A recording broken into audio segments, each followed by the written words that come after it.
दादू शहर में रेलवे अस्पताल तबाह हाल बणियल, जिते मरीज़नि लाइ 14 स्टाफ की जगह ते सिर्फ़ 2 ॼणा कम करण लॻा। अस्पताल अंदर आयल मरीज़ सख्त परेशानी जो शिकार आहिनि। इन हवाले सां वधीक तफ़सील ॾेई रहियो आहे दादू खां CN न्यूज़ जो रिपोर्टर रब्बानी बलोच। जी रब्बानी, तफ़सीलनि खां आगाह कजो।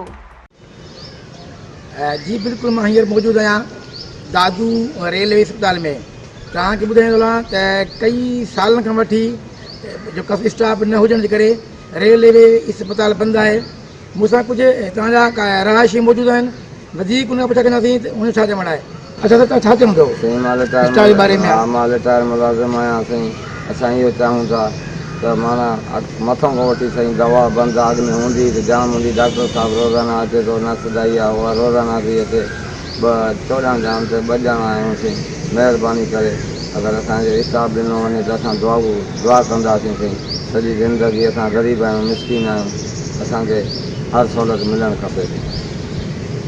जी, हितां जे जेके रहाकू आहिनि ऐं तव्हां हुननि जा जेको वीचार ॿुधा, हुन इहो चवणु आहे त स्टाफ न हुजण जे करे असां जेके हिते रहूं था, असांखे तमामु हिकिड़ो मुश्किलातुनि खे मुंहुं ॾियणो पए थो।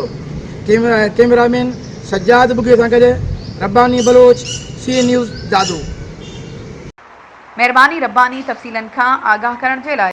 वधीक ख़बरुनि ऐं अपडेट्स जे लाइ असांजे चैनल खे सब्सक्राइब कयो ऐं हा, बेल आइकन खे प्रेस करणु न विसारिजो त जीअं असांजी हर नई अचण वारी वीडियो तव्हां ताईं पहुचे।